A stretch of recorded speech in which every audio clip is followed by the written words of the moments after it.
Hey, what's up, you guys? So, I know I didn't put a video up last week, but I had gotten very sick. I had a throat infection and I couldn't talk, so I figured, no, what's it gonna do that? So, I am back this week with something new. It is just a review of a book. I want to start doing things like that. I kind of want to call it like story time or something. I don't know. I know there are a lot of story times on YouTube that people telling stories. Maybe I'll get into that. Maybe I'll just keep it with reviews of things. If you want to see that, comment or like this video and I'll start doing actual story times. Okay, so for this video, I want to talk about a book that I've been reading a lot lately, and it is this one by Philippa Gregory, and it is The White Princess. I love this. I absolutely love this book. It's pretty thick, and one of the things that I really like about it, besides it being in the time frame of where I'm most knowledgeable, is I don't know if you can see here, but it's ribbed, which means that it was made from recycled paper, which I really like, instead of just, regular paper, regular white. It has a bit of a yellow tint to it, and it's recycled, which is awesome. So the storyline follows after the death of Edward IV, King of England, in about 1485, and that's when this book starts. Is in that year. That is when Richard III takes the throne, since there's no one else, and his wife Elizabeth Woodville, her sons have gone missing. So no one knows where they are. There's a bunch of theories surrounding, princes in the tower, and did he kill them or not, and stuff like that. So I don't know. I have many different theories on it. I have many different opinions, my own opinions on, the princes in the tower and if Richard actually killed them or not and stuff. So the one thing that I want to say that's negative first about this is the fact that they hint, not really hint, but pretty much blatantly say that Elizabeth's daughter, Elizabeth, was having not really an affair, but she was kind of having a thing with Richard, King Richard, and I don't really think that that would have been, a thing. I don't, from all the research I've done, there's no indication that they've ever been together ever, like at all, not once.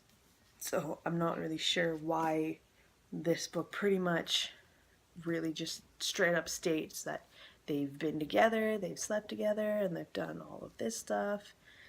So I don't know how I feel about that. I mean, it certainly adds to the book. I'm not going to say no, but anyway.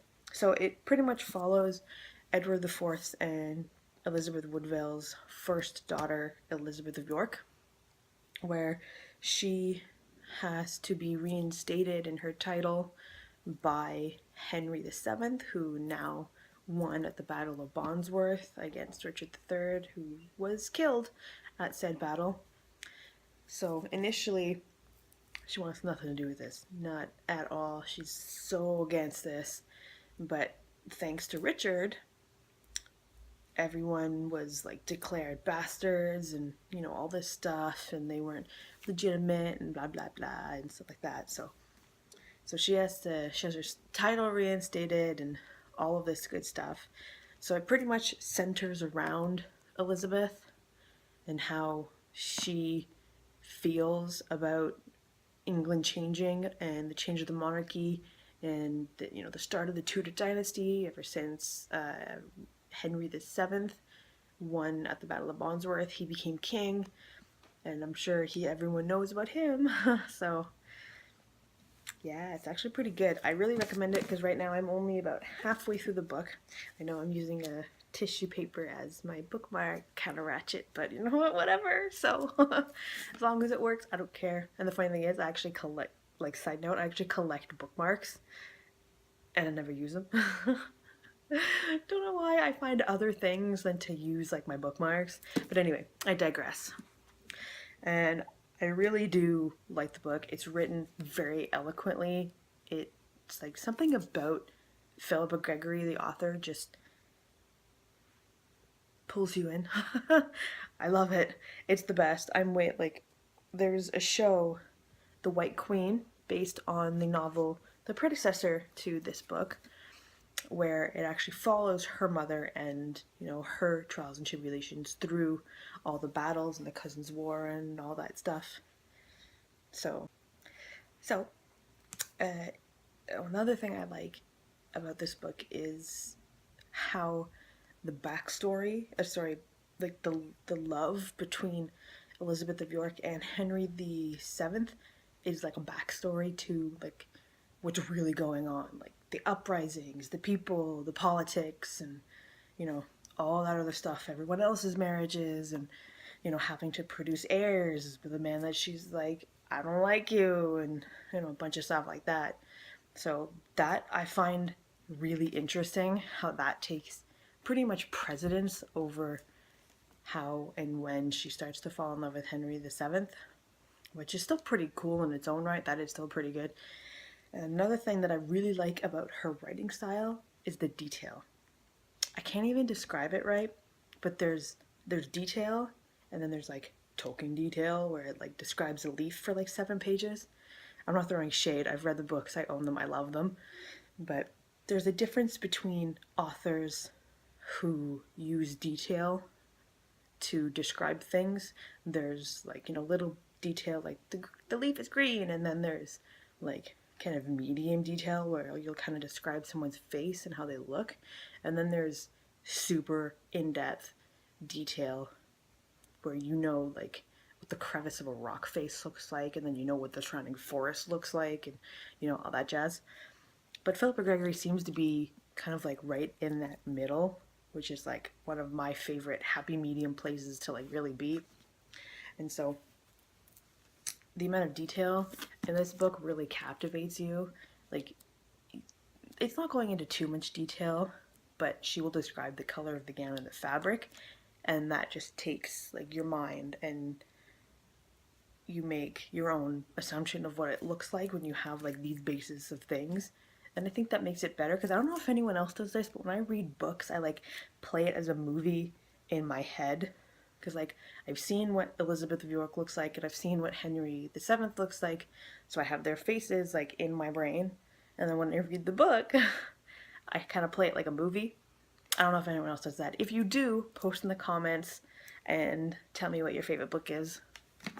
And so this book has, see how many pages, including the glossary and references. It's about 528 pages, which isn't bad. It's actually pretty good for a decently sized hardcover book.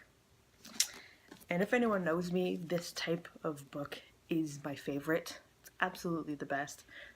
However, it's kind of outside my range of knowledge.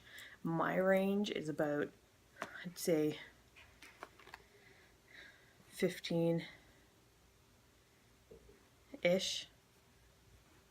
Like 1509, maybe. Yeah, I'm thinking somewhere around there, to like 15. Oh shoot! It was till the it was up until the death of Elizabeth I, his Henry VIII's daughter. I can't remember what the year is. Oh no.